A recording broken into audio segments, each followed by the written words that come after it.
welcome back, folks. Michael Cohen here with you, Sports Talk Nation. The Mets are back in the topic of discussion. It's been a while since we've talked about the New York Metropolitans, as they have made a managerial change, one that I'm not too crazy about, one that a lot of Met fans are not too crazy about, of course, with Buck Showalter now no longer the manager of the New York Mets, as he had to basically announce his own firing, if you will, as has also been described by the New York Post. His own firing, stepping down, resigning, however you want to call it, before the Mets season finale on Sunday afternoon against the Philadelphia Phillies. His time with the Mets is now over after now just 2 years. This was, just a year ago, your NL Manager of the Year. A team that won 101 games, got to the playoffs. Yes, a disappointing finish in losing a wild card to the San Diego Padres, but still the Manager of the Year brought in here to change the culture. It was going in that direction. This year was a total disaster.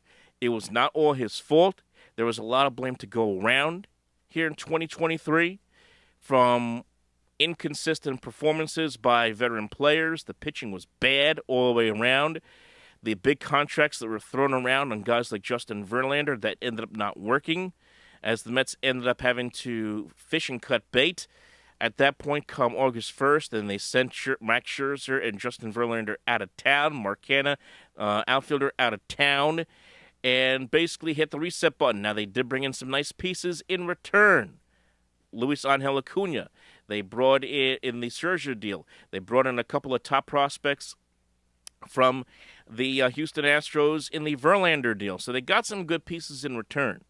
But the question is now, what's next? And we just had the David Stearns press conference as, well, the worst-kept secret is now official, as Stearns is going to take over as the president of baseball operations. And I just listened to the press conference, and it was putting me to sleep.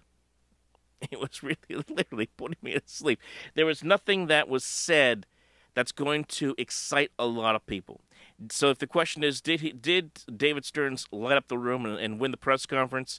The answer is no. Does he need to do that? Of course not. At the end of the day, it's all about wins and losses, who he brings in, and if he is able to put together a winning baseball team here over the foreseeable future. That's ultimately what it comes down to. But there's been a lot of frustration from the Met fan base about the way Buck Showalter's departure was handled. Billy Epler came into the office. From everything I've read, and it was reported that he came into the office, told Showalter that they were moving on, and he had a choice of how he wanted to handle it. So Showalter said that he would just announce his resignation in such a way, but basically got fired. And apparently never got a chance to meet with Stearns, which is not good. That's a bad look for everybody.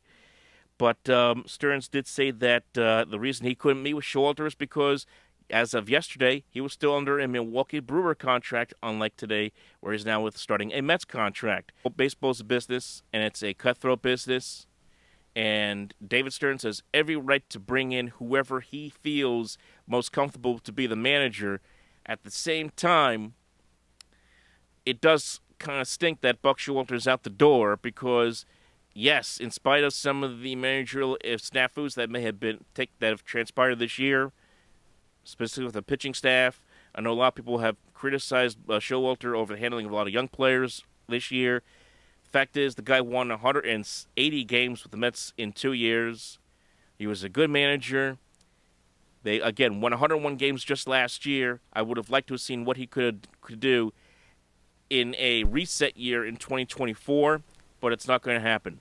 Now the question is this, and a lot of the talk in the Stearns press conference were a lot of the usual platitudes. I'm here to win. I'm here to do what's best for the organization. We're going to build a culture. We're going to do this. We're going to do that. We have a plan moving forward to cultivate winning success over the next several years. All the things we hear all the time. So there wasn't anything in the press conference that you make you go, wow! No, nothing. None of that. This was not a winning press. This is not about winning the press conference. The question's going to be, who's he going to hire as the new manager of this team? What's the hierarchy going to be as far as reporting is concerned for that manager? You know, does he have to go to Billy Epler? Does Billy Epler go to Stearns? How does that get constructed? Who's on this coaching staff? And then the next question is going to be is player personnel. as far as Pete Alonso. Now, he did say, as far regarding Alonso, did Stearns, that he expects Alonso to be the starting first baseman in 2024. We're in a pattern of waiting to see what's going to happen next. And I think that's really all you can take from it, from this press conference, is we have to wait and see what happens next. That's it. Craig Counsell is the rumored front-runner for the Mets job. Now, that's a little bit complicated because the Brewers are in the playoffs, and Craig Counsell's still the manager of the Milwaukee Brewers. So we don't know how long that postseason run's going to go, and we don't know whether Counsell wants to manage the Mets. He lives in Wisconsin. He apparently has 2 homes in Wisconsin, according to the New York Post. His kids go to school in Wisconsin. You would think in all those, you add it all together, he's probably going to want to stay a Brewer and sign a contract there. There was even talk weeks ago that he may even consider stepping away from managing altogether for a little while. So if it's not Craig Counsell, then who's it going to be? Okay, names that have been floated out there include Joe Espada, who is the bench coach for the Houston Astros. He's been a hot name on the market for a couple of years now. Mets even interviewed him a few years ago. You got Gabe Kapler, who was just fired by the San Francisco Giants. I'm not a big Kapler guy. He had a losing reputation in Philly, had a losing reputation in San Francisco. I don't think he would be a good fit here in New York. And then they mentioned, a lot of people mentioned Clayton McCullough. I don't know who that is. It's a bunch of guys that you may or may not have heard of.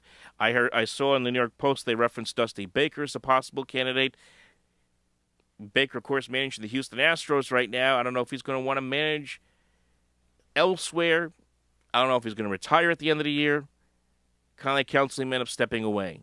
So the Mets, if they're going to find the next manager, they have to find somebody that's just as good, if not better, than the man they are trying to replace in Buck Showalter, because Buck was popular with a lot of players.